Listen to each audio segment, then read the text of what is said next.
అందరికీ నమస్కారం. ముందుగా మీ అందరికీ ఈ హోలీ పండుగ శుభాకాంక్షలు. రంగుల పండుగ, ఆనందాల కేలి, వసంతకాలపు వేడుక ఈ హోలీ. ప్రతి సంవత్సరం మనం ఎంతో ఉత్సాహంగా రంగులు పూసుకొని జరుపుకుంటూ ఉంటాం ఈ పండుగని. కానీ అసలు ఈ రంగుల వెనుక ఉన్న పురాణ గాథ ఏమిటి? ఒక రాక్షసరాజు యొక్క గర్వం, ఒక చిన్నారి భక్తుడి అచంచలమైన విశ్వాసం, వీటన్నింటికీ ప్రతీక ఈ హోలీ పండుగ. ఈరోజు మన తెలుగు సోల్ఫుల్ ఫ్రెండ్ ఛానల్లో హిందూ పురాణాల ప్రకారం హోలీ పండుగ వెనుక ఉన్న ఆ ఆసక్తికరమైన మరియు స్ఫూర్తిదాయకమైన కథను వివరంగా తెలుసుకుందాం. పురాణాల ప్రకారం పూర్వం హిరణ్యకశ్యపుడు అనే బలమైన రాక్షసరాజు ఉండేవాడు. అతను బ్రహ్మదేవుని గురించి ఘోరమైన తపస్సు చేశాడు. అప్పుడు ఆ తపస్సుకు మెచ్చి బ్రహ్మదేవుడు ప్రత్యక్షమయ్యాడు. అతను ఒక వింతైన వరాన్ని కోరుకున్నాడు. ఆ వరం ప్రకారం అతనికి మనిషి ద్వారా కానీ జంతువు ద్వారా కానీ మరణం సంభవించకూడదు. ఇంట్లో కానీ బయట కానీ పగలు కానీ రాత్రి కానీ అటు ఆకాశంలో కానీ ఇటు భూమి మీద కానీ ఏ అస్త్రశస్త్రాలతోనూ అతనికి చావు ఉండకూడదు అని కోరుకున్నాడు.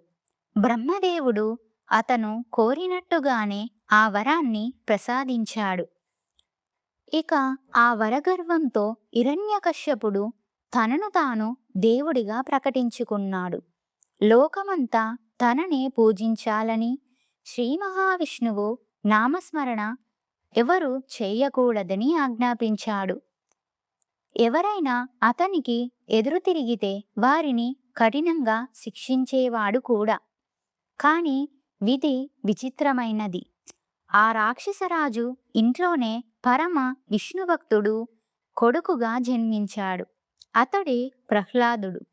తన తండ్రి రాక్షస గుణాలను కాదని ప్రహ్లాదుడు నిరంతరం ఓం నమో నారాయణాయ అంటూ విష్ణునామస్మరణ చేసేవాడు.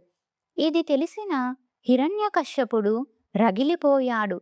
తన కొడుకును మార్చడానికి ఎన్నో ప్రయత్నాలు చేశాడు. కాని ప్రహ్లాదుని భక్తి అచంచలంగా ఉంది. కోపంతో ఊగిపోయిన హిరణ్యకశ్యపుడు చివరకు తన సొంత కుమారుడిని చంపాలని నిశ్చయించుకున్నాడు. కొండపై నుండి తోయించడం, ఏనుగులతో తొక్కించడం, విషసర్పాల గదిలో వేయించడం, ఇలా ఎన్నో రకాలుగా ప్రయత్నించాడు. కాని ప్రతిసారి శ్రీ మహావిష్ణువు ప్రహ్లాదుడిని రక్షిస్తూనే ఉన్నాడు. ఇక్కడే కథలోకి ప్రవేశిస్తుంది హిరణ్యకశ్యపుడి సోదరి హోలిక. ఆమెకు ఒక వరం ఉంది. అగ్ని ఆమెను తాకలేదు అని. ఒక ప్రత్యేకమైన దుప్పటి ఆమెను అగ్ని నుండి రక్షిస్తుంది. అప్పుడు హిరణ్యకశ్యపుడు ఒక పన్నాగం వేశాడు. ఒక పెద్ద చితిని సిద్ధం చేసి హోలికను దానిపై కూర్చోమని, ప్రహ్లాదుడిని ఆమె ఒడిలో కూర్చోబెట్టుకోమని చెప్దాం అనుకున్నాడు. అగ్ని రాజుకోగానే హోలిక తన వరం వల్ల సురక్షితంగా ఉంటుందని, ప్రహ్లాదుడు మరణిస్తాడని హిరణ్యకశ్యపుడు భావించాడు. అలా హిరణ్యకశ్యపుడు అనుకున్నదే తడవుగా ఆ పన్నాగాన్ని అమలుపరిచాడు. ప్రహ్లాదుడి తల్లి ఎంతో ప్రాధేయపడింది. మన కొడుకు అయిన ప్రహ్లాదుడిని చంపవద్దు అని. ఎంతమాత్రం ఆమె వేదనని పట్టించుకోలేదు హిరణ్యకశ్యపుడు. కాని ప్రహ్లాదుడు మాత్రం కొంచెం కూడా భయపడలేదు. అన్ని నా శ్రీమన్నారాయణుడే చూసుకుంటాడు అని అనేవాడు. అగ్నికిలలు ఎగిసిపడ్డాయి.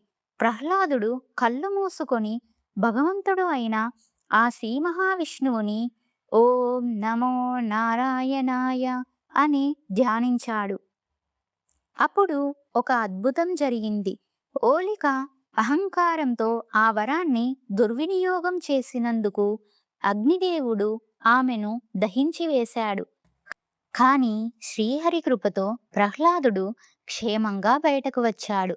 చెడుపై మంచి సాధించిన ఈ విజయానికి గుర్తుగా మనం హోలికా దహనం జరుపుకుంటూ ఉంటాం. అలా హోలిక మరణం తర్వాత కూడా హిరణ్యకశ్యపుడి ఆగడాలు ఆగలేదు. అహంకారం తగ్గనే లేదు. ప్రహ్లాదుడిని, ఆ నారాయణుణ్ణి స్మరించడం మరియు నీ దేవుడిని మర్చిపో అని అంటూనే ఉన్నాడు. అలా ఒకరోజు ప్రహ్లాదుడు నారాయణుడే సృష్టిలోని ప్రతి అణువులో, ప్రతి జీవిలోనూ, మీలోనూ, నాలోనూ, ఈ విశ్వమంతా వ్యాపించి ఉన్నాడు అని తన తండ్రితో చెప్పాడు. అప్పుడు హిరణ్యకశ్యపుడు నీ దేవుడు ఎక్కడ ఉన్నాడు అని అహంకారంతో ఒక స్తంభాన్ని గదతో కొట్టాడు. అప్పుడు ఆ స్తంభం రెండుగా చీలిపోయి దాని నుండి భయంకరమైన గర్జనతో ఆ శ్రీ మహావిష్ణువు నరసింహావతారంలో ఉద్భవించాడు. బ్రహ్మ ఇచ్చిన వరాన్ని గౌరవిస్తూనే నరసింహుడు హిరణ్యకశ్యపుడిని సంధ్యా సమయంలో, అంటే పగలు కాదు, రాత్రి కాదు, మరియు గడప మీద, అంటే లోపల కాదు, అలా అని బయట కూడా కాదు, తన తొడల మీద ఉంచుకొని, అంటే భూమి మీద కాదు, ఆకాశంలోనూ కాదు, తన గోర్లతో అస్త్రశస్త్రాలు కాదు, అలా చీల్చి చంపేశాడు. అలా అహంకారం అంతమైపోయింది. భక్తి గెలిచింది. చూశారు కదా, హోలీ అంటే కేవలం రంగులు చల్లుకోవడం మాత్రమే కాదు, మనలోని అహంకారాన్ని, చెడు ఆలోచనలను దహనం చేసి నిష్కల్మషమైన మనసుతో జీవించాలని చెప్పే పండుగ. ఈ కథ నుండి మనం నేర్చుకోవాల్సిన నీతి ఏమిటంటే, పరిస్థితులు ఎంత కఠినంగా ఉన్నా మనపై మనకు నమ్మకం మరియు భగవంతునిపై విశ్వాసం ఉంటే ఏ ఆపదనైనా ఎదుర్కోవచ్చు. అలాగే అధికారం లేదా బలం ఉందన్న గర్వంతో అధర్మానికి పాల్పడితే ఎంతటి వారైనా అంతం కాక తప్పదు. హోలీ రంగులు ఎలాగైతే అందరినీ ఒక్కటి చేస్తాయో, మనం కూడా కులమతాలకతీతంగా ద్వేషాన్ని విడనాడి ప్రేమతో మెలగాలి. మరొక్కసారి మీ అందరికీ మనస్ఫూర్తిగా ఈ రంగుల హోలీ పండుగ శుభాకాంక్షలు. ఈ వీడియో మీ మనసుకి ఖచ్చితంగా నచ్చింది అనుకుంటున్నాం. మీ విలువైన అభిప్రాయాన్ని కామెంట్స్ ద్వారా మాకు తెలియజేయండి. మీకు నచ్చితే లైక్ చేసి మీ ఫ్రెండ్స్తో షేర్ చేసుకోండి. ఇలాంటి మరిన్ని మంచి కథల కోసం తెలుగు సోల్ఫుల్ ఫ్రెండ్ ఛానల్ని సబ్స్క్రైబ్ చేసుకోవడం మర్చిపోవద్దు. Thank you. మళ్ళీ మరో మంచి కథతో కలుద్దాం.